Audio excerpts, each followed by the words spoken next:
श्रीमन्नारायण नारायण हरे हरे, भजमन्नारायण नारायण हरे हरे।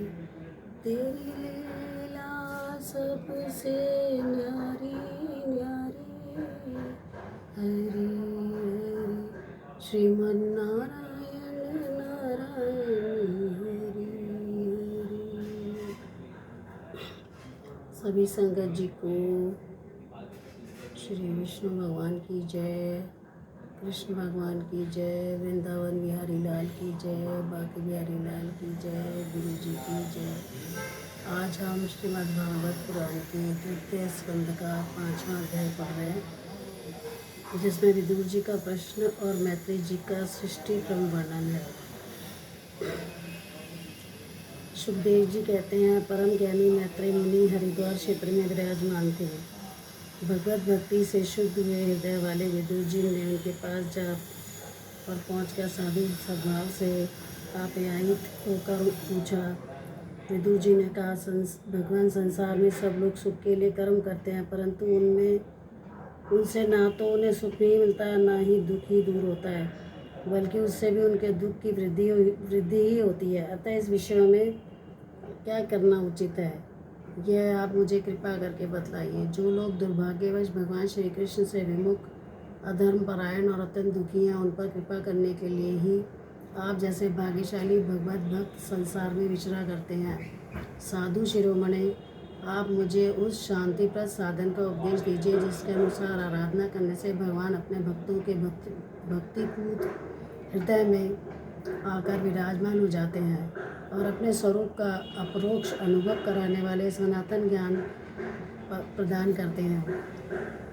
त्रिलोकी के नियंता और परम स्वतंत्र श्री हरि अवतार लेकर जो जो लीलाएं करते हैं, जिस प्रकार कर्ता होकर भी उन्होंने कल्प के आरंभ में इस सृष्टि की रचना की, जिस प्रकार इसे स्थापित कर वे जगत के जीवों की जीविका का विधान करते हैं, फिर जिस प्रकार इसे अपने हृदय आकाश में लीन वृत्ति शून्य हो योग माया का आश्रय लेकर शयन करते हैं, और जिस प्रकार वे योगेश्वर प्रभु एक होने पर भी इस ब्रह्मांड में अंतर्यामी रूप से अनुप्रविष्ट होकर अनेक रूपों में प्रकट होते हैं, वह सब रहस्य आप मुझे समझाइए।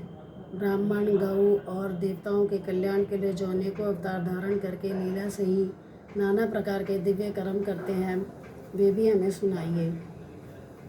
यशस्वियों के मुकुटमणि श्री हरि के लीला अमृत का पान करते करते हमारा मन तृप्त नहीं होता।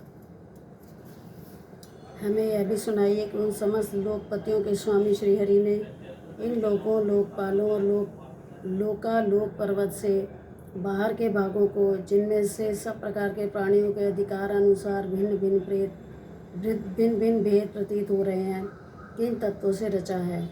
द्विजवर, उन विश्वकर्ता स्वयंभू श्री नारायण ने अपने प्रजा के स्वभाव, कर्म, रूप और नामों के भेद की किस प्रकार रचना की है। भगवान, मैंने श्री व्यास जी के मुख से ऊंच नीच वर्णों के धर्म को तो कई बार सुने हैं,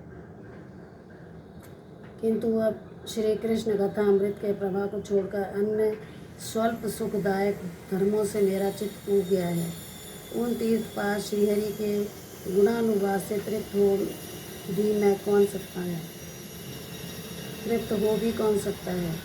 उनका तो नारद आदि महात्मा गण भी आप जैसे साधुओं के समाज में कीर्तन करते हैं, तथा जब ये मनुष्यों के कर्ण रंध्रों में प्रवेश करते हैं, तब उनकी संसार चक्र में डालने वाली घर गृहस्थी की आसक्ति को काट डालते हैं। भगवान, आपके सखा मुनिवर कृष्ण द्वैपायन ने भी भगवान के गुणों का वर्णन करने की इच्छा से ही महाभारत रचा है। उसमें भी विषय सुखों का उल्लेख करते हुए कुछ मनुष्यों की बुद्धि को भगवान की कथाओं की ओर लगाने का प्रयत्न ही किया गया है।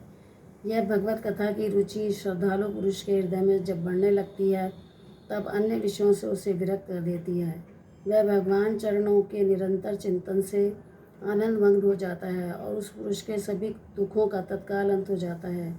मुझे तो उन शोचनीयों के भी शोचनीय अज्ञानी पुरुषों के लिए निरंतर खेद रहता है, जो अपने पिछले पापों के कारण श्रीहरि की कथाओं से विमुख रहते हैं। हाय काल भगवान, उनके अमूल्य जीवन को काट रहे हैं और वे वाणी, देह और मन से व्यर्थ वाद विवाद, व्यर्थ चेष्टा और व्यर्थ चिंतन में लगे रहते हैं। मैत्रेयी जी, आप दीनों पर कृपा करने वाले हैं, अतः भौरा जैसे फूलों में रस निकाल लेता है, उसी प्रकार इन लौकिक कथाओं में से उनकी सारभूता परम कल्याणकारी पवित्र कीर्ति श्रीहरि की कथाएं छांटकर हमारे कल्याण के लिए सुनाइए।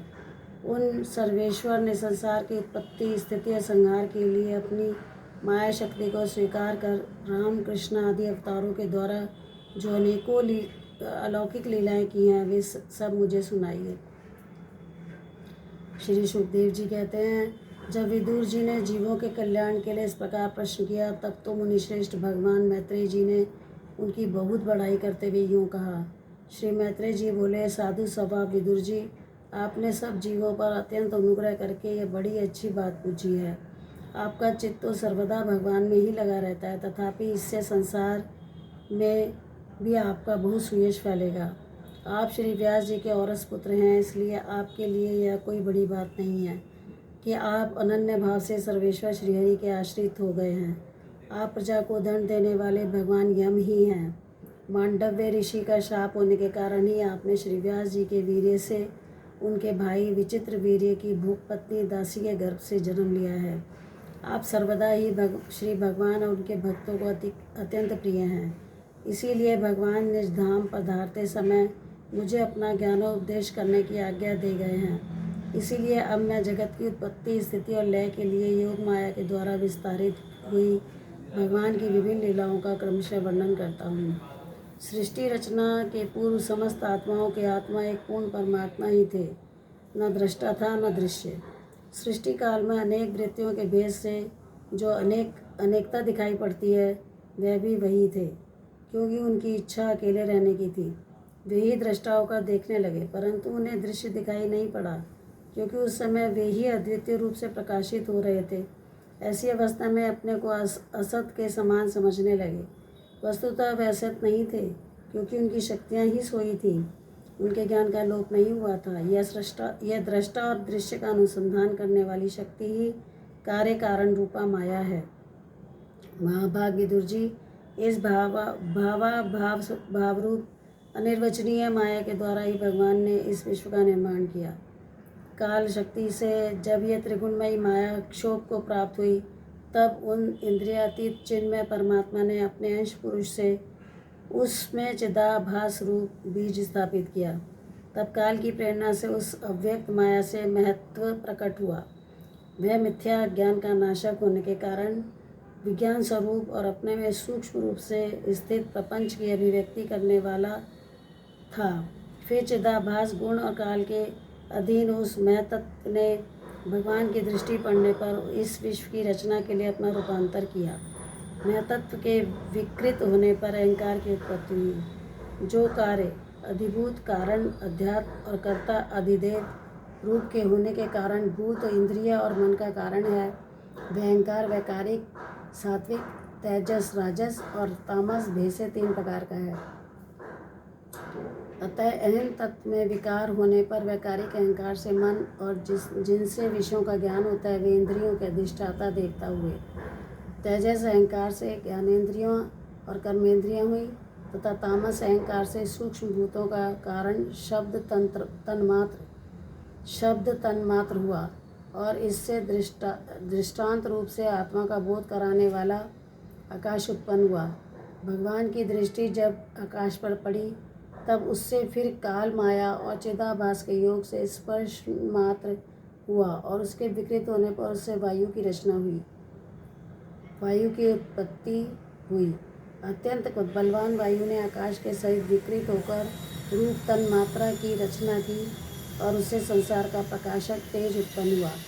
फिर परमात्मा की दृष्टि पड़ने पर वायु युक्त तेज ने काल, माया और चिदंश के योग से विकृत होकर रस तन मात्र के कार्य जल को उत्पन्न किया। तदंतर तेज से युक्त जल ने ब्रह्म का दृष्टिपात होने पर काल, माया और चिदंश के योग से गंध गुणमयी पृथ्वी को उत्पन्न किया। विदुर जी, इन आकाश आदि भूतों में से जो भूत पीछे पीछे उत्पन्न हुए हैं, उनमें क्रमशः अपने पूर्व भूतों के गुण भी अनुगत समझने चाहिए। ये महत्वतादि के अभिमानी विकार, विक्षेप और चेतनांश विशिष्ट देवगण श्री भगवान के ही अंश हैं, किंतु पृथक पृथक रहने के कारण जब वे विश्व रचना रूप अपने कार्य में सफल नहीं हुए, तब हाथ जोड़कर भगवान से कहने लगे। देवताओं ने कहा, देव, हम आपके चरण कमलों की वंदना करते हैं। वे हमारी शरण में आए हुए जीवों का ताप दूर करने के लिए छत्र के समान हैं तथा उनका आश्रय लेने से यतिजन अनंत संसार दुख को सुगमता से ही दूर फेंक देते हैं। जगतकर्ता जगदीश्वर इस संसार में तापत्रय से व्याकुल होने के कारण जीवों को जरा सी शांति नहीं मिलती। इसलिए भगवान, हम आपके चरणों की ज्ञानमयी छाया का आश्रय लेते हैं। मुनिजन एकांत स्थान में रहकर आपके मुख कमल का आश्रय लेने वाले वेद मंत्र रूप पक्षियों के द्वारा जिनका अनुसंधान करते रहते हैं तथा जो संपूर्ण पाप नाशनी नदियों में श्रेष्ठ गंगा जी के उद्गम स्थान है, आपके उन परम पावन पाद पद्मों का हम आश्रय लेते हैं। हम आपके चरण कमलों की उस चौकी का आश्रय ग्रहण करते हैं जिससे भक्तजन श्रद्धा और श्रवण कीर्तन आदि रूप भक्ति से परिमार्जित अंतःकरण में धारण करके वैराग्य पुष्ट ज्ञान के द्वारा परम धीर हो जाते हैं। ईश, आप संसार की उत्पत्ति, स्थिति और संहार के लिए अवतार लेते हैं, अतः हम सब आपके उन चरण कमलों की शरण लेते हैं जो अपना स्मरण करने वाले भक्तजनों को अभय कर देते हैं। जिन पुरुषों का देह, गेह तथा उनसे संबंध रखने वाले अन्य तुच्छ पदार्थों में अहंता ममता का दृढ़ दुराग्रह है, उनके शरीर में रहने पर भी जो अत्यंत दूर है, उन्हीं आपके चरणार बिंदों को हम भजते हैं।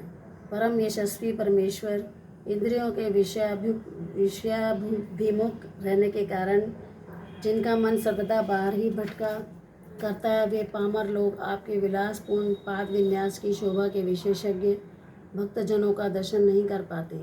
इसी से वे आपके चरणों से दूर रहते हैं। देव, आपके कथामृत का पान करने से उमड़ी हुई भक्ति के कारण जिनका अंतःकरण निर्मल हो गया है, वे लोग वैराग्य ही जिसका सार है, ऐसा आत्मज्ञान प्राप्त करके अनायासी आपके वैकुंठ धाम को चले जाते हैं। दूसरे धीर पुरुष चित्त निरोधक रूप समाधि के बल से आपकी बलवती माया को जीतकर आप में ही लीन हो जाते हैं, पर उन्हें श्रम बहुत होता है, किंतु आपकी सेवा के मार्ग में कुछ भी कष्ट नहीं है।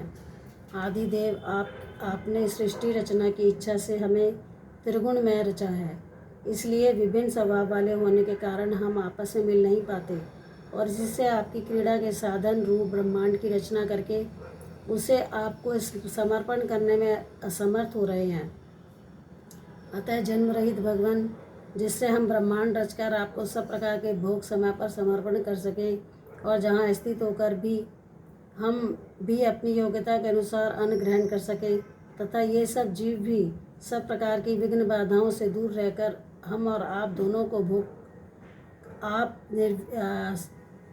को भोग समर्पण करते हुए अपना अपना अन्न भक्षण कर सकें, ऐसा कोई उपाय कीजिए। आप निर्विकार पुराण पुरुष ही अन्य कार्य वर्ग के सहित हम देवताओं के आदि कारण है। देव, चिदाभास रूप वीर्य स्थापित देव, पहले आप अजन्माहीन थे। सत्वादि गुण और जन्मादि कर्मों का कारण रूपा माया शक्ति में चिदाभास रूप वीर्य स्थापित किया था। परमात्मा देव, महत्वादि रूप हम देवगण जिस कार्य के लिए उत्पन्न हुए हैं, उसके संबंध में हम क्या करें। देव, हम पर आप ही अनुग्रह करने वाले हैं, इसलिए ब्रह्मांड रचना के लिए आप हमें क्रिया शक्ति के सहित अपनी ज्ञान शक्ति भी प्रदान कीजिए। ओम नमो भगवते वासुदेवाय। ओम नमो भगवते वासुदेवाय। अब सांध्य काल की पूजा में छठा अध्याय पढ़ेंगे। ओम नमो भगवते वासुदेवाय। ओम नमो भगवते वासुदेवाय। ओम नमो भगवते वासुदेवाय। ओम नमो भगवते वासुदेवाय।